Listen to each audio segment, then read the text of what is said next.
ಓಂ ತದೇತತ್ಸಹಸ್ರಂ ತತ್ಸರ್ವಂ ತಸ್ಯ ಮೇನ್ನಂ ಮಿತ್ರಂ ದಕ್ಷಿಣಂ ಸಜಿತಿ ಪ್ರಾಣಃ ಪರೋಕ್ಷಪ್ರಿಯಾ ಇವ ಹಿ ದೇವಾಃ ಪರೋಕ್ಷಪ್ರಿಯಾ ಇವ ಹಿ ದೇವಾಃ.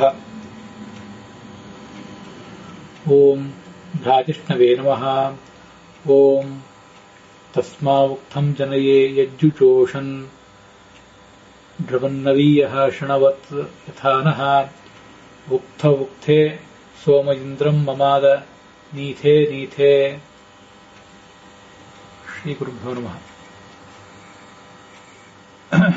ಮಹಾಭಾರತದ ಅನುಶಾಸನ ಪರ್ವದ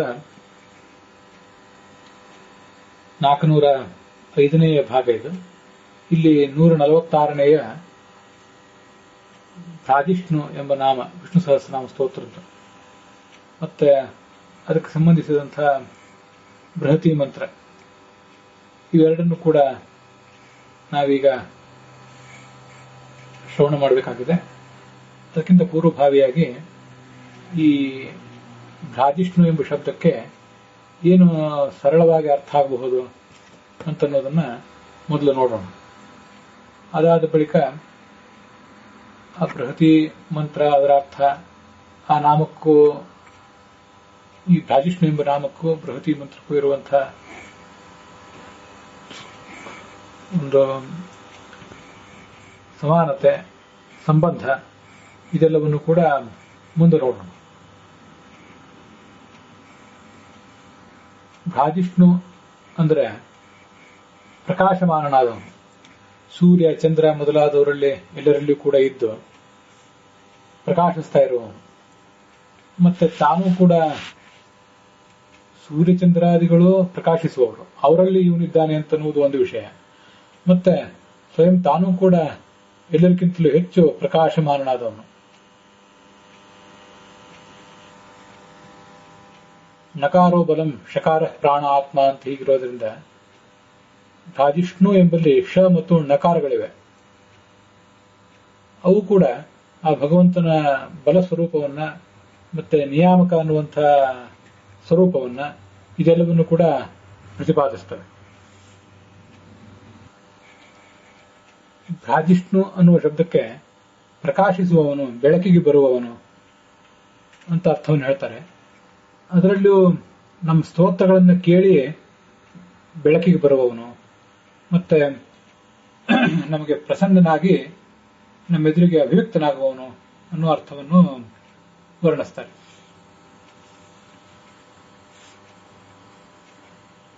ಇವು ಸಾಮಾನ್ಯವಾಗಿ ಈ ಭ್ರಾಜಿಷ್ಣು ಎಂಬ ಶಬ್ದಕ್ಕೆ ನಮಗೆ ಸಿಗುವಂತಹ ಅರ್ಥಗಳು. ಭ್ರ ಎಂಬಲ್ಲಿ ಭ ರ ಇವಿಷ್ಣುವೆ, ಮುಂದೆ ಮತ್ತೆ ಜಿಷ್ಣು ಅಂತಿದೆ. ಜಿಷ್ಣು ಅಂದ್ರೆ ಜಯಶೀಲನಾದವನು ಅಂತ ಅರ್ಥ. ಭ್ರ ಎಂಬಲ್ಲಿ ಭ ಮತ್ತು ರ ಎಂಬ ಎರಡು ಧಾತುಗಳಿವೆ. ಭ ಎಂಬ ಧಾತು ಪ್ರಕಾಶಮಾನನಾದವನು, ಬೆಳಕಿಗೆ ಬರುವವನು, ನಮ್ಮ ಅರಿವಿಗೆ ಬರುವವನು ಅನ್ನೋ ಅರ್ಥವನ್ನು ಹೇಳ್ತದೆ. ಮುಂದೆ ರ ಎಂಬ ಧಾತು ಸಂತೋಷವನ್ನ ನಮಗೆ ಕೊಡುವಂಥವನು, ತಾನು ಸಂತೋಷವನ್ನ ಪಡೆಯುವಂಥವನು, ಇಂಥ ಎಲ್ಲ ಅರ್ಥಗಳನ್ನು ವರ್ಣನೆ ಮಾಡ್ತದೆ. ಹೀಗೆ ನಮ್ಮ ಅರಿವಿಗೆ ಬಂದು ನಮಗೆ ಸಂತೋಷ ಕೊಡುವವನು, ನಮ್ಮಿಂದ ಸಂತೋಷವನ್ನು ಪಡೆಯುವಂಥವನು, ಅರ್ಥಾತ್ ನಾವು ಮಾಡಿದ ಸ್ತೋತ್ರಾದಿಗಳನ್ನು ಕೇಳಿ ಸಂತೋಷ ಪಡುವವನು, ಮತ್ತೆ ಜಯಶೀಲನಾದವನು, ಇವಿಷ್ಟ ಅರ್ಥಗಳನ್ನ ಕೂಡ ತಿಳ್ಕೋಬಹುದು. ಇದು ಈ ಕೊನೆಗೆ ಹೇಳಿದ್ದು ನನ್ನ ಅರ್ಥ. ಇನ್ನು ಈ ಬೃಹತಿ ಮಂತ್ರಕ್ಕೆ ಏನರ್ಥ, ಮತ್ತೆ ಆ ನಾಮಕ್ಕೂ ಈ ಬೃಹತಿ ಮಂತ್ರಕ್ಕೂ ಏನು ಸಂಬಂಧ ಅಂತ ಅನ್ನೋದೆಲ್ಲ ಈಗ ಮುಂದೆ ನಾವು ನೋಡೋಣ. ಋಗ್ವೇದದ 7ನೇ ಮಂಡಲದಲ್ಲಿ 26ನೇಯ ಸೂಕ್ತ, ಅದರಲ್ಲಿ ಈ ತಸ್ಮಾವುಕ್ತಂ ಜನಯೇ ಯಜ್ಜುರೋಷನ್ ನೃವನ್ನವೀಯ ಶೃಣವದ್ಯಥಾನಃ ಅಂತನ್ನುವುದು 1ನೇ ಮಂತ್ರದ ಪೂರ್ವಾರ್ಧ. ಆ ಪೂರ್ವಾರ್ಧವನ್ನು ಈ 146ನೇ ಬೃಹತಿ ಮಂತ್ರದಲ್ಲಿ ತಗೊಂಡಿದ್ದಾರೆ. ಅದಲ್ಲದೆ ಮುಂದೆ 2ನೇ ಮಂತ್ರ ಇದೆಯಲ್ಲ, ಉಕ್ಥೋಕ್ತೆ ಸೋಮ ಇಂದ್ರಂ ಮಮಾದ ನೀಥೇ ನೀಥೇ ಮಘವಾನಂ ಸುತಾಸಹ ಅಂತ 2ನೇ ಮಂತ್ರದ ಪೂರ್ವಾರ್ಧ ಇದೆ. ಅದರಲ್ಲಿ ಆ ಪೂರ್ವಾರ್ಧದಲ್ಲಿಯೂ ಕೂಡ ಕೆಲವು ಭಾಗವನ್ನ ನೀತೆ ನೀತೆ ಅನ್ನುವರಿಗೆ ಭಾಗವನ್ನು ತಗೊಂಡು ಇಲ್ಲಿ ಈ ಮಂತ್ರವನ್ನ ಪೋಣಿಸಿದ್ದಾರೆ. ಅದಕ್ಕೆ ಏನ್ ಅರ್ಥವನ್ನ ಸಾಯಣಾಚಾರ್ಯ ಹೇಳ್ತಾರೆ, ಭಗವಂತಾಚಾರ್ಯ ಹೇಳ್ತಾರೆ ಅನ್ನುವುದನ್ನೆಲ್ಲ ನಾವು ಈಗ ನೋಡಬೇಕು. ಒಬ್ಬ ರಾಜನಾದವನು ತನ್ನ ಹೊಗಳು ಭಟ್ಟರು ಸೇವಕರು ಮೊದಲಾದವರು ಮಾಡುವಂತಹ ಸ್ತೋತ್ರವನ್ನ ಹೇಗೆ ಕೇಳ್ತಾನೋ ಸ್ವೀಕರಿಸ್ತಾನೋ ಹಾಗೆ ಈ ಭಗವಂತನು ಕೂಡ ನಮ್ಮ ಸೇವೆಯನ್ನ ಸ್ವೀಕಾರ ಮಾಡಬೇಕು, ನಮ್ಮ ಸ್ತೋತ್ರ ಮೊದಲಾದ ಸೇವೆಯನ್ನು ಸ್ವೀಕಾರ ಮಾಡಬೇಕು, ಮತ್ತೆ ಅದನ್ನ ಕೇಳಬೇಕು. ಹಾಗೆ ಅವನು ಕೇಳುವಂತೆ, ಅವನಿಗದು ಕಿವಿಗೆ ಸ್ವೀಕಾರಕ್ಕೆ ಯೋಗ್ಯ ಆಗುವಂತೆ ಹೊಸ ಹೊಸ ಥರದ ಸ್ತೋತ್ರಗಳನ್ನ, ಶಸ್ತ್ರ ಮಂತ್ರಗಳನ್ನ ನಾನು ಆ ಇಂದ್ರನಿಗಾಗಿ ಅರ್ಪಣೆ ಮಾಡ್ತೇನೆ ಅಂತ ಅದರ ಅರ್ಥವನ್ನ ಸಾಯಣಾಚಾರ್ಯ ಹೇಳ್ತಾರೆ. ಪ್ರತಿಯೊಂದು ಶಸ್ತ್ರ ಮಂತ್ರವನ್ನು ಹೇಳಿದಾಗಲೂ ಕೂಡ ಮತ್ತೆ ಪ್ರತಿಯೊಂದು ನೀಥವನ್ನು ಹೇಳಿದಾಗಲೂ ಕೂಡ ನೀಥ ಮತ್ತು ಉಕ್ತ ಅನ್ನೋದಕ್ಕೆ ಏನ್ ಅರ್ಥ ಅಂತ ಅನ್ನೋದನ್ನು ಮುಂದೆ ಹೇಳ್ತೇನೆ.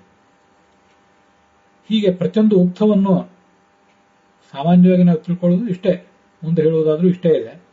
ಸಂಗೀತ ರಹಿತವಾಗಿದ್ರೆ ಅದು ಶಸ್ತ್ರ, ಸಂಗೀತ ಸಹಿತವಾಗಿದ್ರೆ ಅದು ನೀಥ. ಹೀಗೆ ಯಾವುದೇ ಸ್ತೋತ್ರವನ್ನು ಸಂಗೀತ ರಹಿತವಾಗಿ ಆದರೂ ಸಂಗೀತ ಸಹಿತವಾಗಿ ಆದರೂ ನಾನು ಮಾಡಿದರೆ ಅಂಥದನ್ನೆಲ್ಲ ನಾವು ಭಕ್ತರಾದವರು ಮಾಡ್ತಾ ಇರುವಾಗ ಈ ಸೋಮರಸ ಅನ್ನುವುದು ಭಗವಂತನನ್ನ, ಆ ಇಂದ್ರನನ್ನ ಸಂತೋಷಪಡಿಸ್ತದೆ. ಸೋಮ ಅಂದ್ರೆ ಸೋಮರಸ, ಅದು ಈ ಭಗವಂತನನ್ನು ಸಂತೋಷಪಡಿಸ್ತದೆ ಅಂತ ಸಾಯಣಾಚಾರ್ಯರು ನಮ್ಗೆ ಕೊಡುವಂತಹ ಅರ್ಥ. ಮುಂದೆ ಭಗವಂತಾಚಾರ್ಯರು ಈ ಮಂತ್ರಕ್ಕೆ ಏನ್ ಅರ್ಥ ಹೇಳ್ತಾರೆ ಅಂತ ಅನ್ನೋದನ್ನು ನೋಡೋಣ. ಭ್ರಾಜಿಷ್ಣು ಎಂಬ ನಾಮಕ್ಕೆ ಸಂಬಂಧಪಟ್ಟ ಮಂತ್ರ ಅವರ ದೃಷ್ಟಿಯಲ್ಲಿ ಸುತೋ ಮಮಾದ ನಾ ಬ್ರಾಹ್ಮಣೋ ಭಗವಾನಂ ಸುತಾಸಹ ತಸ್ಮಾವುಕ್ತಂ ಜನಯೇ ಯಜ್ಜುಜೋಷನ್ ಧ್ರುವನ್ ರವೀಯ ಶೃಣವದ್ಯ ಅಂತ ಇಷ್ಟು ಮಂತ್ರ. ಈ ಬೃಹತಿ ಮಂತ್ರ 144ನೇ ಬೃಹತಿ ಮಂತ್ರ ಭಗವಂತಾಚಾರ್ಯ ದೃಷ್ಟಿಯಲ್ಲಿ. 146ನೇದ್ದು ರಘುನಾಥ ಸ್ವಾಮಿಗಳು. ಹೀಗೆ ಮಂತ್ರದ ವ್ಯತ್ಯಾಸ ಇದೆ.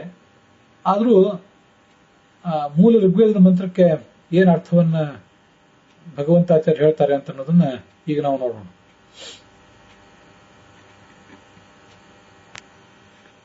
ಸಾಯಣಾಚಾರ್ಯರು ನೃವತ್ ಅಂದ್ರೆ ರಾಜನಂತೆ, ಒಬ್ಬ ರಾಜನಾದವನು ಸ್ತೋತ್ರಗಳನ್ನೆಲ್ಲ ಕೇಳುವಂತೆ ಅಂತ ತಾತ್ಪರ್ಯ ಹೇಳ್ತಾರೆ. ಇದು ನೃವತ್ ಅಂದ್ರೆ ಒಬ್ಬ ಮನುಷ್ಯನಂತೆ ಅಂತ ಅರ್ಥವನ್ನ ಭಗವಂತಾಚಾರ್ಯರು ಬರೀತಾರೆ. ಈ ಭಗವಂತ ಹರಿ ನಮ್ಮ ಸ್ತೋತ್ರವನ್ನ ಒಬ್ಬ ಮನುಷ್ಯನಂತೆ ಕೇಳಿ ಸ್ವೀಕಾರ ಮಾಡಬೇಕು. ಅದರಂತೆ ನಾವು ಹಾಗೆ ಅವನು ಸ್ವೀಕಾರ ಮಾಡ್ಲಿಕ್ಕೆ ಅನುಕೂಲ ಆಗುವಂತೆ ಈ ಉಕ್ತವನ್ನ ಅಂದ್ರೆ ಸ್ತೋತ್ರವನ್ನು ನಾವು ಭಗವಂತನಿಗೆ ಅರ್ಪಿಸ್ತೇವೆ. ಹೊಸದಾದಂಥ ನಿತ್ಯ ನೂತನವಾದಂಥ ರಮಣೀಯವಾದ ಸೂಕ್ತವನ್ನ ಆತನಿಗೆ ನಾನು ಅರ್ಪಿಸ್ತೇನೆ.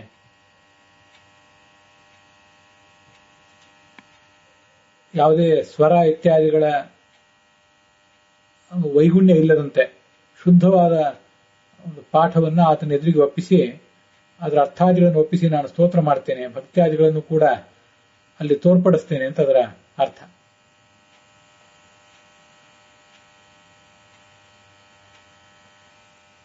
ಪ್ರತಿಯೊಂದು ಉಕ್ತದಲ್ಲಿಯೂ ಪ್ರತಿಯೊಂದು ನೀತದಲ್ಲಿಯೂ ಈ ಸೋಮರಸ ಅನ್ನುವುದು ಆ ಭಗವಂತನನ್ನ ಸಂತೋಷಪಡಿಸ್ತದೆ ಅನ್ನೋ ಅರ್ಥವನ್ನೇ ಭಗವಂತಾಚಾರ್ಯರು ಕೂಡ ಹೇಳ್ತಾರೆ. ಆ ಅರ್ಥದಲ್ಲಿ ಏನೂ ವ್ಯತ್ಯಾಸ ಇಲ್ಲ. ಪ್ರತಿ ಉಕ್ತಂ ಪ್ರತಿ ನೀಥಂ. ಇನ್ನು ಈ ಮಂತ್ರಕ್ಕೆ ರಘುನಾಥ ಸ್ವಾಮಿಗಳು ಏನ್ ಅರ್ಥ ಹೇಳ್ತಾರೆ ಅಂತ ಅನ್ನೋದನ್ನು ನೋಡೋಣ. ಯತ್ ಯಸ್ಮಾತ್ ಏವಂ ಅಭಿಷವಂ ಅಭಿಮಂತ್ರಣಾದಿ ಯುಕ್ತಂ ಸೋಮಮೇವ ಅಭಿಷವಾಮಂತ್ರಣಾದಿ ಯುಕ್ತಂ ಸೋಮಮೇವ ಇಂದ್ರ ಜುಜೋಷತ್ ಸೇವತೆ. ಈ ಹಿಂದಿನ ಮಂತ್ರದಲ್ಲಿ ಅದು ಬಂದಿದೆ. ಸೋಮನು ಬಳ್ಳಿಯನ್ನು ಮೊದಲು ತೋಯಿಸಬೇಕು, ಆಮೇಲೆ ಅದನ್ನು ಹಿಂಡಬೇಕು, ಮುಂದೆ ಅದನ್ನು ಒಂದು ಪಾತ್ರದಲ್ಲಿ ಸಂಗ್ರಹಿಸಬೇಕು, ಮುಂದೆ ಅದನ್ನ ಮಂತ್ರದಿಂದ ಪೂತವನ್ನಾಗಿ ಮಾಡಿ ಭಗವಂತನಿಗೆ ಅರ್ಪಿಸಬೇಕು. ಇಷ್ಟೆಲ್ಲ ಸಂಸ್ಕಾರಗಳಿದ್ದರೆ ಆ ಸೋಮವನ್ನು ಇಂದ್ರ ಸ್ವೀಕಾರ ಮಾಡ್ತಾನೆ. ಸ್ವೀಕರೋತಿ ತಸ್ಮೈ ಇಂದ್ರಾಯ ಅಂಥ ಭಗವಂತನಿಗೆ ಉಕ್ತಂ ಅಂದ್ರೆ ಸ್ತೋತ್ರ ವಿಶೇಷ. ಮುಕ್ತ ಅಂದ್ರೆ ಒಂದು ರೀತಿಯಾದ ಸ್ತೋತ್ರ. ನವೀಹ ಅಪೂರ್ವಾಧಿ ಯಥಾಭವತಿ ತಥಾ. ನೃವತ್ ಅಂದ್ರೆ ರಾಜವತ್, ಇದು ಸಾಯಣಾಚಾರ್ಯ ಬರೆದಿರೋ ಅರ್ಥ. ಹಾಗೆ ನಮ್ಮ ಉಕ್ತವನ್ನು ಕೂಡ ಯಥಾವತ್ ಅವನು ಕೇಳಬೇಕು ಭಗವಂತ. ಆದ್ರಿಂದ ನಾನು ಅವನಿಗೆ ಸಂತೋಷವನ್ನ ತಸ್ಯ ಸಂತೋಷಂ ಜನಯೇ, ಅವನಿಗೆ ನಾನು ಸಂತೋಷವನ್ನ ಮಾಡ್ತೇನೆ ಅಂತ ಭಕ್ತ ಹೇಳ್ಕೊತಿದ್ದಾನೆ. ಪ್ರತಿಯೊಂದು ಉಕ್ತದಲ್ಲಿಯೂ ಪ್ರತಿಯೊಂದು ನೀಥದಲ್ಲಿಯೂ ಆ ಭಗವಂತ ಇದನ್ನು ಕೇಳಿ ಸಂತೋಷ ಪಡಬೇಕು. ಸೋಮ ಅನ್ನುವುದು, ಆ ಸೋಮ ಅನ್ನುವ ರಸ ಇಂದ್ರನನ್ನ ಸಂತೋಷ ಪಡಿಸ್ತದೆ ಅಂತ ಇದರ ಅರ್ಥ. ಅಲ್ಲಿ ಭ್ರಾಜಿಷ್ಣು ಅಂದ್ರೆ ಭ್ರಾಜ ದೀಪ್ತವು ಅಂತ ಧಾತು ಇದೆ, ಅದಕ್ಕೆ ಇಷ್ಣುಚ್ ಅಂತ ಒಂದು ಪ್ರತ್ಯಯ. ಆ ಪ್ರತ್ಯಯ ಬಂದು ಈ ಭ್ರಾಜಿಷ್ಣು ಎಂಬ ಶಬ್ದ ನಿಷ್ಪನ್ನವಾಗಿದೆ. ಈಗ ಅವನು ಬೆಳಗುವವನು ಅಂತ ಅದರ ಅರ್ಥ. ಭಗವಂತ ಬೆಳಗುತ್ತಾ ಇದ್ದಾನೆ, ಅದರಿಂದ ಆತನ ಭ್ರಾಜಿಷ್ಣು ಅಂತ ಹೇಳ್ತಾರೆ ಅಂತ ಅವ್ರು ಬರೆದಿದ್ದಾರೆ. ಇಲ್ಲಿ ಈ ಮಂತ್ರಕ್ಕೂ ಆ ನಾಮಕ್ಕೂ ಏನು ಸಂಬಂಧ ಅಂತ ಅನ್ನೋದನ್ನ ರಘುನಾಥ ಸ್ವಾಮಿಗಳು ತೋರಿಸಿಲ್ಲ. ಆದ್ರೂ ನಮ್ಮ ಮಂತ್ರಗಳ ಮೂಲಕನೇ ಆತ ಬೆಳಗ್ತಾನೆ, ಮಂತ್ರಗಳೇ ಆತನನ್ನ ಜಗತ್ತಿಗೆ ತಿಳಿಸ್ತವೆ ಅಂತ ನಾವು ತಿಳ್ಕೊಳ್ಬಹುದು. ಇದಿಷ್ಟು ರಘುನಾಥ ಸ್ವಾಮಿಗಳು ಹೇಳಿದಂತಹ ಅರ್ಥ ಆಯಿತು. ಮುಂದೆ ಇದಕ್ಕೆ ನಾನೇನು ಅನ್ವಯಾರ್ಥ ಹೇಳಿದ್ದೇನೆ ಅನ್ನೋದು ನೋಡೋಣ. ಇಲ್ಲಿ ನನ್ನ ಅನ್ವಯಾರ್ಥ ಹೆಚ್ಚಿಂದೇನೂ ಇಲ್ಲ. ನಾಮಕ್ಕೂ ಮಂತ್ರಕ್ಕೂ ಇರುವ ಸಂಬಂಧವನ್ನು ಮಾತ್ರ ನನ್ನದೇ ಆದ ರೀತಿಯಲ್ಲಿ ತೋರಿಸುವ ಪ್ರಯತ್ನ ಮಾಡಿದ್ದೇನೆ ಅಷ್ಟೇ. ಮುಂದೆ ಅನ್ವಯಾರ್ಥ ಹೀಗಿದೆ. ನಹ ಅಂದ್ರೆ ಅಸ್ಮಾಕಂ ನಮ್ಮ, ಯತ್ ಯಾವ ಅಂದ್ರೆ ಆ ಉಕ್ತ ಅನ್ನುವ ಸ್ತೋತ್ರವನ್ನ, ಯಥಾ ಏನ ಪ್ರಕಾರೇಣ ಯಥಾ ಹೇಗೆ, ಇಂದ್ರ ಭಗವಂತ ಜುಜೋಷತ್ ಸೇವೇತ ಅದನ್ನ ಆತ ಹೇಗೆ ಸೇವಿಸ್ತಾನೋ, ಏನು ಮಾಡಿದ್ರೆ ಸೇವಿಸ್ತಾನೋ ಹಾಗೆ ನಾವು ಮಾಡಬೇಕು. ನೃವತ್ ಅಂದ್ರೆ ನರವತ್, ನಾನು ರಾಜ ಅಂತ ಏನು ಅರ್ಥ ಬರ್ಕೊಂಡಿಲ್ಲ. ನಾ ಅಂದ್ರೆ ಸಾಮಾನ್ಯ ಮನುಷ್ಯ ಅಂತಾನೆ ಅರ್ಥ ಇರೋದ್ರಿಂದ ಮನುಷ್ಯನಂತೆ ಕೇಳ್ತಾನೆ, ಮನುಷ್ಯನಂತೆ ಕೇಳಿ ಸಂತೋಷ ಪಡ್ತಾನೆ ಅಂತ ತಿಳ್ಕೊಳ್ಬಹುದು. ಮನುಷ್ಯರಿಗೆ ತಮ್ಮ ಸ್ತೋತ್ರವನ್ನ ಯಾರು ಬೇರೆಯವರು ಮಾಡ್ಲಿಕ್ಕೆ ಪ್ರಾರಂಭಿಸಿದ್ರೆ ಭಾರಿ ಸಂತೋಷ. ಆ ಸ್ತೋತ್ರವನ್ನು ಕೇಳಿ ಪ್ರತಿಯೊಬ್ಬರು ಉಬ್ಬುತ್ತಾರೆ, ಸ್ತೋತ್ರಗಳಿಂದ ಹಿರಿ ಹಿಗ್ಗುತ್ತಾರೆ. ನಮ್ಗೆ ಇದರ ಸಮಾಜದಲ್ಲಿ ಗೊತ್ತಿದೆ. ಆದ್ರಿಂದ ಧ್ರುವತ್ ಅಂದ್ರೆ ಮನುಷ್ಯನಂತೆ ಅನ್ನೋ ಅರ್ಥವನ್ನ ಇಟ್ಕೊಳ್ಳೋಣ. ಕೆಲವು ಕಡೆ ಈ ದಾಸ ಸಾಹಿತ್ಯ ಮೊದಲಾದ ಕಡೆ ಪ್ರಾಕೃತ ಪುರುಷನಂದದಿ ಅಂತ ವರ್ಣನೆ ಮಾಡಿರ್ತಾರೆ. ಒಬ್ಬ ಪ್ರಾಕೃತ ಮನುಷ್ಯ ಹೇಗೋ ಹಾಗೆ ಈ ಭಗವಂತನು ಕೂಡ ಈ ಸ್ತೋತ್ರವನ್ನು ಕೇಳ್ತಾನೆ, ಮತ್ತೆಲ್ಲೋ ಉನ್ಮತ್ತನಂತೆ ನರ್ತನ ಮಾಡ್ತಾನೆ ಅಂತೆಲ್ಲ ವರ್ಣಿಸ್ತಾರೆ. ಆ ತರ ಇಲ್ಲಿಯೂ ಕೂಡ ಬೃಹತ್ ಅಂದ್ರೆ ಒಬ್ಬ ಮನುಷ್ಯನಂತೆ, ಮನುಷ್ಯ ಹೇಗೆ ತನ್ನ ಸ್ತೋತ್ರವನ್ನ ತನ್ನ ಪ್ರಶಂಸೆಯನ್ನು ಯಾರು ಮಾಡಿದ್ರೆ ಕೇಳಿ ಆನಂದಿಸ್ತಾನೋ ಹಾಗೆ ಭಗವಂತನು ಆನಂದಿಸ್ತಾನೆ ಅಂತ ಅದಕ್ಕೆ ಅರ್ಥವನ್ನ ತಿಳ್ಕೋಬಹುದು. ಶೃಣವತ್ ಅಂದ್ರೆ ಶೃಣುಯಾತ್ ಕೇಳಿಯಾನೋ ತಥಾ ಆ ಪ್ರಕಾರೇಣ ತತ್ ನವೀಯ ನವತರಂ ಹೊಸದಾದ ಉಕ್ತಂ ಶಸ್ತ್ರಮಂತ್ರವನ್ನು ಜನಯೇ ನಾನು ಭಗವಂತನಿಗೆ ಅರ್ಪಿಸ್ತೇನೆ. ಉಕ್ತೇ ಅಂದ್ರೆ ಪ್ರತಿ ಉಕ್ತಂ, ಪ್ರತಿಯೊಂದು ಉಕ್ತದ ಪ್ರಸಂಗದಲ್ಲಿಯೂ ಕೂಡ ಉಕ್ತಕ್ಕೇನೆ ಶಸ್ತ್ರ ಅಂತಾರೆ. ನೀಥೇ ಅಂದ್ರೆ ಪ್ರತಿ ನೀಥಂ, ಪ್ರತಿ ಸ್ತೋತ್ರಂ, ಪ್ರತಿಯೊಂದು ಸ್ತೋತ್ರದ ಪ್ರಸಂಗದಲ್ಲಿಯೂ ಕೂಡ. ಸೋಮಃ ಅಂದ್ರೆ ಇಲ್ಲಿ ಸೋಮ ಅಂದ್ರೆ ಸೋಮರಸ ಅಂತ ಅರ್ಥ ಇಟ್ಕೊಳ್ಳೋಣ. ಆದರೆ ಸೋಮರಸ ಅಂದ್ರೆ ಭಕ್ತಿ ರಸದಿಂದ ಯುಕ್ತವಾದ ನಮ್ಮ ಮನಸ್ಸೆ, ಅದನ್ನೇ ಸೋಮ ಅಂತ ನಾವಿಲ್ಲಿ ಅರ್ಥ ಮಾಡ್ಕೊಳ್ಳೋಣ. ಪ್ರತಿಯೊಂದು ಉಕ್ತವನ್ನು ಭಗವಂತನ ಎದುರಿಗೆ ನಾವು ಹಾಡಿದಾಗಲೂ, ಪ್ರತಿಯೊಂದು ಸ್ತೋತ್ರವನ್ನ ಆತನ ಎದುರಿಗೆ ನಾವು ಮಾಡಿದಾಗಲೂ ಯಾವಾಗಲೂ ಕೂಡ ಆತ ನಮ್ಮ ಭಕ್ತಿ ರಸವನ್ನು ಕೇಳಿ ಆನಂದ ಪಡ್ತಾನೆ. ಇಂದ್ರಂ ಮಮಾದ ಅಂದ್ರೆ ಮಾದಯಾಮಾಸ ಅಂತ ಅರ್ಥವನ್ನ ತಿಳ್ಕೊಳ್ಬಹುದು. ಅದರಿಂದ ಇಲ್ಲಿ ಸೋಮ ಅಂದ್ರೆ ಸೋಮರಸ ಅಂದ್ರೆ ಅದು ಆ ಭಕ್ತಿಯಾದಿತ್ವಂತಹ ಮನಸ್ಸೇ ಸೋಮ ಅಂತ ಒಂದ್ ಕಡೆ ಆಚಾರ್ಯ ಋಗ್ಭಾಷ್ಯದಲ್ಲಿ ಏನು ಹೇಳಿದ್ದಾರೆ, ಅದನ್ನ ಎಲ್ಲ ಕಡೆನೂ ಕೂಡ ನಾವು ಅನ್ವಯ ಮಾಡ್ಕೊಳ್ತಾ ಹೋಗ್ಬೇಕು. ಇಲ್ಲಿ ಪ್ರಗೀತ ಮಂತ್ರ ಸಾಧ್ಯಂ ಸ್ತೋತ್ರಂ ಅಪ್ರಗೀತ ಮಂತ್ರ ಸಾಧ್ಯಂ ಶಸ್ತ್ರಂ ಅಂತ ಒಂದ್ ಕಡೆ ವರ್ಣನೆ ಮಾಡ್ತಾರೆ. ಪ್ರಗೀತ ಅಂದ್ರೆ ಸಂಗೀತ. ಸಂಗೀತದ ಮೂಲಕ ಭಗವಂತನ ಗುಣಗಳ ಮಾಡಿದರೆ ಅದಕ್ಕೆ ನೀಥ ಅಂತ ಕರೀತಾರೆ. ಸಂಗೀತ ಇಲ್ಲದೇನೆ ಕೇವಲ ಆ ಮಂತ್ರಗಳನ್ನ, ತ್ರಿಗಾದಿ ವೇದಗಳ ಮಂತ್ರಗಳನ್ನ ಹೇಳಿದ್ರೆ ಅದಕ್ಕೆ ಶಸ್ತ್ರ ಅಂತ ಕರೀತಾರೆ. ಶಸ್ತ್ರ ಅಂದ್ರೂ ಚಕ್ರ ಶಂಖಾದಿ ಆಯುಧಗಳೇನಲ್ಲ. ಚಕ್ರ ಅಂದ್ರೆ ಇಲ್ಲಿ ಶಸ್ತ್ರ ಅಂದ್ರೆ ಆ ಭಗವಂತನನ್ನು ಸ್ತೋತ್ರ ಮಾಡುವ, ಶಂಸನ ಮಾಡುವ ಮಂತ್ರಗಳು ಅಂತ ಇಷ್ಟೇ ಅರ್ಥ. ಹಾಗಾದ್ರೆ ಇಲ್ಲಿ ಭ್ರಾಜಿಷ್ಣು ಎಂಬ ಶಬ್ದಕ್ಕೂ ಈ ನಾಮಕ್ಕೂ ಏನು ಸಂಬಂಧ ಅಂದ್ರೆ, ಭ್ರಾಜಿಷ್ಣು ಅನ್ನೋ ಶಬ್ದಕ್ಕೆ ಹೀಗೆ ಅರ್ಥ ಇದೆ ಮುಂದಿನಂತೆ. ಭಾಯತೆ, ಭಾದೀಪ್ತವು ಅಂತ ಧಾತು, ಅದಕ್ಕೆ ಪ್ರಕಾಶತೆ ಅಂತ ಅರ್ಥ. ಅವನು ಪ್ರಕಾಶಿಸಲ್ಪಡ್ತಾನೆ, ಅವನ ಮೇಲೆ ಬೆಳಕು ಚೆಲ್ಲುತ್ತವೆ ಈ ವೇದ ಮಂತ್ರಗಳು. ವೇದ, ಈ ಶಾಸ್ತ್ರಗಳ ಪರಿಚಯ ನಮ್ಗೆ ಆಗೋದಕ್ಕಿಂತ ಮುಂಚೆ ಆ ಭಗವಂತ ನಮ್ಮ ಪಾಲಿಗೆ ಕತ್ತಲಲ್ಲಿದ್ದ, ಅವನನ್ನ ಈ ವೇದ ಮಂತ್ರಗಳು ಬೆಳಗಿಸ್ತವೆ. ಆದ್ರಿಂದ ಅವನು ಬೆಳಗಿಸಲ್ಪಟ್ಟಿದ್ದಾನೆ. ಮತ್ತೆ ಯಾವುದರಿಂದ ಬೆಳಗಿಸಲ್ಪಟ್ಟಿದ್ದಾನೆ ಅಂದ್ರೆ ಉಕ್ತನೀಥೈಹಿ, ಈ ಎರಡೂ ಮಂತ್ರಗಳಿಂದಲೂ, ಸ್ತೋತ್ರಗಳಿಂದಲೂ ಶಸ್ತ್ರಗಳಿಂದಲೂ ಆತ ಬೆಳಗಿಸಲ್ಪಟ್ಟಿದ್ದಾನೆ. ಈ ನಾವು ಮಂಗಳಾರತಿ ಮಾಡುವಾಗ ಆ ಭಗವಂತನನ್ನ ಬೆಳಗಿಸ್ತೀವಲ್ಲ, ಅದನ್ನ ಎಷ್ಟೋ ಜನ ಈಗಲೂ ಕೂಡ ಮಂಗಳಾರತಿ ಅಂತ ಹೇಳ್ತಾರೆ. ಕೆಲವರು ಬೆಳಗುವುದು ಅಂತಾನೆ ಹೇಳ್ತಾರೆ, ದೇವರಿಗೆ ಬೆಳಗುವುದು ಅಂತ ಹೇಳೋದನ್ನು ನಾನು ಕೇಳಿದ್ದೇನೆ. ಹೀಗೆ ದೇವರಿಗೆ ನಾವು ಆರತಿ ಮಾಡುವುದು ಯಾಕೆಂದ್ರೆ, ಆ ಆರತಿ ಮಾಡಿ ದೇವರ ಸ್ವರೂಪವನ್ನ ನಾವು ನೋಡ್ತೇವೆ ಅದರ ಬೆಳಕಿನಲ್ಲಿ. ಜೊತೆಯಾಗಿ ಮಂತ್ರಗಳನ್ನು ಹೇಳ್ತಾ ಇರ್ತೇವೆ. ಆ ಹೇಳುವ ಮಂತ್ರಗಳ ಮೂಲಕ ಆ ಭಗವಂತನನ್ನು ನಾವು ನಮ್ಮ ಪಾಲಿಗೆ ಬೆಳಕಿಗೆ ತಂದುಕೋತಾ ಇರ್ತೇವೆ.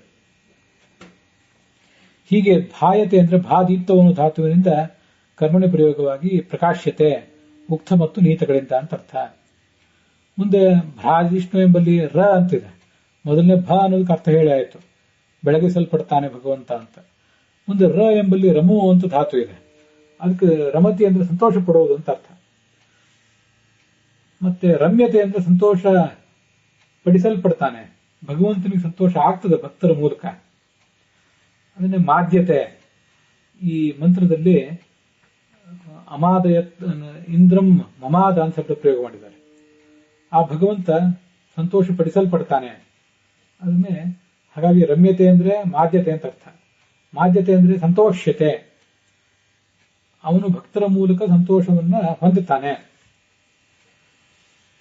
ಭಕ್ತರ ಸಾಧನೆಯನ್ನ, ಅವರ ಭಕ್ತಿಯನ್ನೆಲ್ಲ ನೋಡಿ ಅವನು ಸಂತೋಷ ಪಡ್ತಾನೆ ಅಂತ ಅರ್ಥ. ಇವೆರಡು ಭ ಮತ್ತು ರ ಧಾತುಗಳಿಗೆ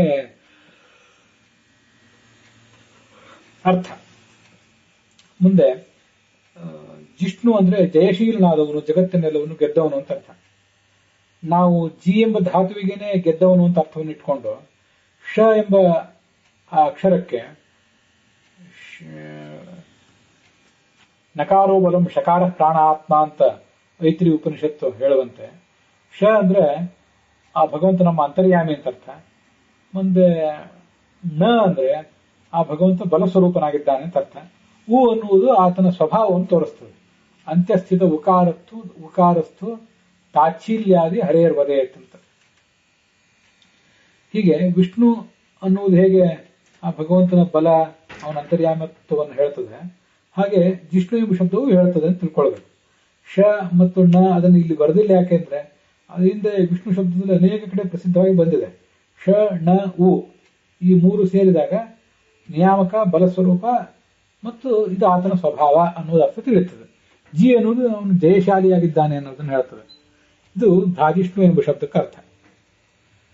ಇಲ್ಲಿ ಭಾ ಮತ್ತು ರಮು ಧಾತುಗಳ ಅರ್ಥವನ್ನ, ಭಾದೀಪ್ತವು ಮತ್ತು ರಮು ಕ್ರೀಡಾಯಾಮ್ ಧಾತುಗಳ ಅರ್ಥವನ್ನ ಇದೇ ಬೃಹತಿ ಮಂತ್ರ ಉಕ್ತಂ ಜುಜೋಷತ್ ಶೃಣವತ್ ಅನ್ನುವ ಪದಗಳ ಮೂಲಕವಾಗಿ ಹೇಳಿದೆ. ಮತ್ತೆ ಮಮಾದ ಎಂಬ ಪದದಿಂದಲೂ ಕೂಡ ಬೃಹತಿ ಮಂತ್ರ ಈ ಭ್ರಾಜಿಷ್ಣು ಎಂಬ ಶಬ್ದದ ವ್ಯಾಖ್ಯಾನವನ್ನು ಮಾಡಿದೆ. ಅಲ್ಲಿ ಉಕ್ತಂ ಜುಜೋಷತ್ ಅಂದ್ರೆ ಉಕ್ತಂ ಸ್ತೋತ್ರವನ್ನು ಜುಜೋಷತ್ ಕೇಳಿಯಾ, ಸೇವಿಸಿಯಾನೋ, ಶೃಣವತ್ ಕೇಳಿಯಾನೋ, ಹೀಗರ್ಥ ಇದ್ದಾರೆ. ಅದು ಅದೇ ಅರ್ಥವನ್ನೇ ಭಾ ಎಂಬ ಅಕ್ಷರದಿಂದ ಈ ನಾಮ ಹೇಳಿದೆ. ಭಗವಂತ ಬೆಳಗಿಸಲ್ಪಡುವವನು. ಬೆಳಗಿಸಲ್ಪಡುವುದು ಅಂದ್ರೆ ನಾವು ಹೇಳಿದ್ದನ್ನ ಅವನು ಕೇಳ್ತಾನೆ, ಕೇಳಿ ಅದನ್ನು ಸೇವಿಸ್ತಾನೆ. ಮತ್ತೆ ಆ ಭಗವಂತನ ಕುರಿತಾಗಿ ಜನ ಎಲ್ಲರೂ ಕೂಡ ನಾವು ಆಡುವ ಮಾತುಗಳಿಂದ ಕೇಳ್ತಾರೆ. ನಾವು ಮತ್ತು ನಮ್ಗಿಂತ ದೊಡ್ಡ ಜ್ಞಾನಿಗಳ ಮೂಲಕ ಭಗವಂತನ ಮಹಿಮೆಯ ಕುರಿತಾಗಿ ಕೇಳಿದ್ದೆವು. ನಮ್ಗಿಂತ ಕೆಳಗಿನವರು ನಾವು ಹೇಳಿದ್ದನ್ನ ಕೇಳ್ತಾರೆ. ಅಂತೂ ಭಗವಂತ ಬೆಳಗಿಸಲ್ಪಡ್ತಾನೆ ಈ ವೇದಗಳ ಮೂಲಕ ಅಂತ ಅದರ ಅರ್ಥ. ಅದನ್ನೇ ಮುಕ್ತಂ ಜುಜೋಷತ್ ಶೃಣವತ್ ಎಂಬ ಪದಗಳಿಂದ ಹೇಳಿದೆ ಭಾ ಧಾತುವಿನ ಅರ್ಥವನ್ನು. ಮುಂದೆ ರಮು ಧಾತುವಿಗೆ ಸಂತೋಷಗೊಳಿಸಲ್ಪಡುವವನು ಅಂತ ಅರ್ಥ ಇದೆ. ಅದನ್ನ ಈ ಮಮಾದ ಎಂಬ ಶಬ್ದದಿಂದ ಬೃಹತಿ ಮಂತ್ರ ವರ್ಣನೆ ಮಾಡಿದೆ.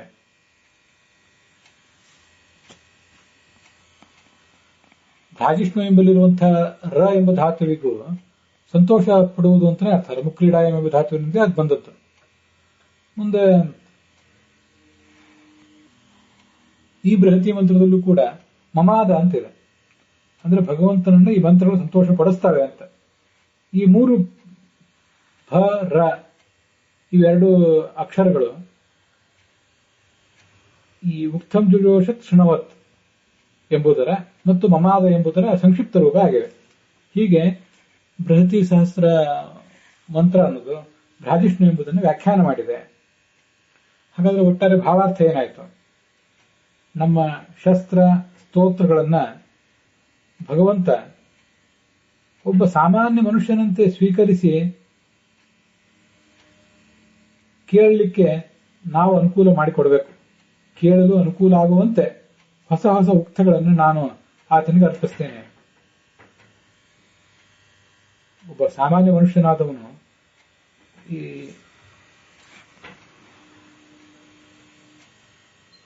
ಪ್ರಶಂಸೆಗೆ ಹೇಗೆ ಹಿಗ್ಗುತ್ತಾನೋ ಹಾಗೆ ಭಗವಂತನು ಕೂಡ ಈ ಪ್ರಶಂಸೆಗೆ ಹಿಗ್ಗುತ್ತಾನೆ ಅಂತ ಅದರ ಅರ್ಥ.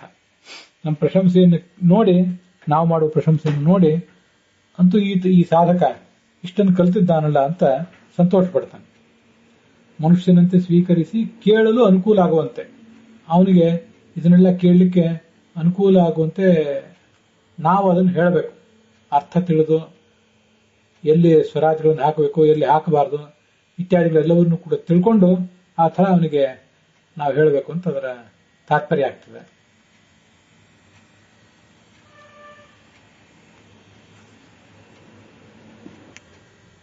ಹೊಸ ಹೊಸ ಉಕ್ತಗಳನ್ನು ನಾನು ಆತನಿಗೆ ಅರ್ಪಿಸ್ತೇನೆ. ಪ್ರತಿಯೊಂದು ಶಸ್ತ್ರಮಂತ್ರವನ್ನು ಹೇಳಿದಾಗಲೂ, ಪ್ರತಿಯೊಂದು ಸ್ತೋತ್ರ ಮಂತ್ರವನ್ನು ಹೇಳಿದಾಗಲೂ ನಮ್ಮ ಭಕ್ತಿಪೂರ್ಣವಾದಂತಹ ಮನಸ್ಸೆಂಬ ಸೋಮರಸ ದೇವರನ್ನು ಸಂತೋಷಪಡಿಸ್ತದೆ. ಸೋಮ ಎಂಬ ರಸವನ್ನೇ ಹಾಕಿ ದೇವರಿಗೆ ಸಂತೋಷ ಕೊಡುವುದಕ್ಕಿಂತ ಮುಖ್ಯವಾಗಿ ಈ ಮಂತ್ರಗಳನ್ನು ಹೇಳಿ ಆತನಿಗೆ ನಾವು ಸಂತೋಷ ಕೊಡುವುದೇ ಆಗಿದೆ. ತಮೇವ ಭಾಂತ ಮನುಭಾತಿ ಸರ್ವಂ ತಸ್ಯ ಭಾಸಾ ಸರ್ವಮಿದಂ ವಿಭಾತಿ.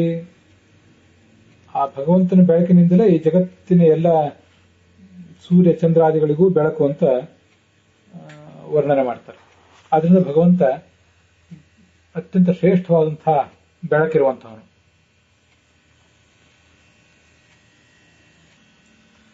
ತಸ್ಯೈಷ ಆದೇಶೋ ಯದೇತತ್ ವಿದ್ಯುತೋ ವಿದ್ಯುತದ ಇತಿ ಅಂತ ತಲವಕಾರ ಉಪನಿಷತ್ತಿದೆ. ಉಳಿದೆಲ್ಲ ಪದಾರ್ಥಗಳಿಗೂ ಕೂಡ ಅವನು ಬೆಳಕು ಕೊಡುವಂಥವನು. ಅಂತಹ ಭಗವಂತನ ಸ್ವರೂಪವನ್ನು, ಜ್ಯೋತಿರ್ಮಯವಾದ ಆತನ ಸ್ವರೂಪವನ್ನು ಯತಿಗಳು ತಮ್ಮ ಕಣ್ಣಿನಲ್ಲಿ ಕಾಣ್ತಾರೆ ಅಂತ ಶಾಸ್ತ್ರ ವರ್ಣನೆ ಮಾಡ್ತದೆ. ಅಂತಃಶರೀರೇ ಜ್ಯೋತಿರ್ಮಯೋ ಹಿ ಶುಭ್ರೋಜಂ ಪಶ್ಯತಿ ಯತಯಃ ಕ್ಷೀಣದೋಷಾಃ ಅಂತ ಅಥರ್ವಣ ಉಪನಿಷತ್ತಿನ ಮಾತು. ಸಹಸ್ರಮೂರ್ಧನ್ಯುರುಷೇಷ ಭೋಗಃ ಆಸೀನ ರೂಪೇ ಅಮಿತ ಸೂರ್ಯ ದೀಧಿತೌ. ಅನೇಕಾನೇಕ ಲೆಕ್ಕವಿಲ್ಲದಷ್ಟು ಸೂರ್ಯನ ಬೆಳಕಾತನಿಗಿರ್ತದೆ ಅಂತ ಮಹಾಭಾರತ ತಾತ್ಪರ್ಯ ನಿರ್ಣಯದಲ್ಲಿ ಕೃಷ್ಣ ಮತ್ತು ಅರ್ಜುನರಿಬ್ಬರು ಬ್ರಾಹ್ಮಣನೊಬ್ಬನ ಮಕ್ಕಳ ರಕ್ಷಣೆಗಾಗಿ ಭಗವಂತನ ಲೋಕಕ್ಕೆ ಹೋಗಿದ್ದರ ವರ್ಣನವನ್ನು ಕೇಳಿ ಬರ್ತದೆ. ಅನೇಕಾನೇಕ ಬಾರಿ ರಾಮ, ಪರಶುರಾಮ ಇವರೆಲ್ಲರ ಬಗ್ಗೆ ನಾವು ವರ್ಣನೆ ಕೇಳುವಾಗ ಸಹಸ್ರ ಲಕ್ಷಾಮಿತ ಭಾನು ದೀಧಿತಂ ಅಂತ ಪರಶುರಾಮನ ವರ್ಣನೆ ಇದೆ ಮಹಾಭಾರತ ತಾತ್ಪರ್ಯ ನಿರ್ಣಯದಲ್ಲಿ. ಅನಂತ ಸೂರ್ಯ ದೀಧಿತಿ ಅಂತ ರಾಮನ ಬಗ್ಗೆ ವರ್ಣನೆ ಇದೆ, ಅದು ಮಹಾಭಾರತ ತಾತ್ಪರ್ಯ ನಿರ್ಣಯದಲ್ಲಿ. ಭಗವದ್ಗೀತೆಯಲ್ಲಿ ದಿವಿ ಸೂರ್ಯ ಸಹಸ್ರಸ್ಯ ಭವೇದ್ ಯುಗಪದುತ್ಥಿತ ಇದಿ ಭಾಸ್ ಸದೃಶಿ ಸಾ ಸ್ಯಾತ್ ಭಾಸಸ್ತಸ್ಯ ಮಹಾತ್ಮನಃ ಅಂತ ವರ್ಣನೆ ಇದೆ. ವಿಶ್ವರೂಪವನ್ನು ಅರ್ಜುನ ನೋಡಿದಾಗ ಹಗಲು ಹೊತ್ತಿನಲ್ಲಿ 1000 ಸೂರ್ಯರು ಉದಿಸಿದ್ರೆ ಅದೆಷ್ಟು ಪ್ರಮಾಣದ ಬೆಳಕು ಹೊರಚಮ್ಮಬೇಕೋ ಅಂಥ ಪ್ರಕಾಶ ಭಗವಂತ ಶರೀರದಿಂದ ಹೊರಹೊಮ್ಮಿತು ಅಂತ ಗೀತೆ ವಿಶ್ವರೂಪಾಧ್ಯಾಯದಲ್ಲಿ ವರ್ಣನೆ ಮಾಡ್ತದೆ.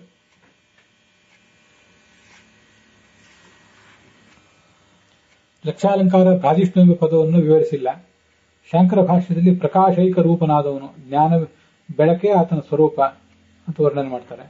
ಪರಾಶರ ಭಟ್ಟರು ಉಪಾಸನೆ ಮಾಡುವವನಿಗೆ ಸ್ವಯಂ ಪ್ರಕಾಶಮಾನನಾದವನು ಅಂತ ಅರ್ಥ ಬರೀತಾರೆ. ಉಪಾಸಿತೃಭ್ಯ ಭ್ರಾಜಿಷ್ಣು ಸ್ವಪ್ರಕಾಶನ ಶೀಲತಃ. ಉಪಾಸನೆ ಮಾಡುವುದು ಅಂದರೆ ಧ್ಯಾನ ಮಾಡುವುದು, ಮಂತ್ರಗಳನ್ನು ಪಠಿಸುವುದು.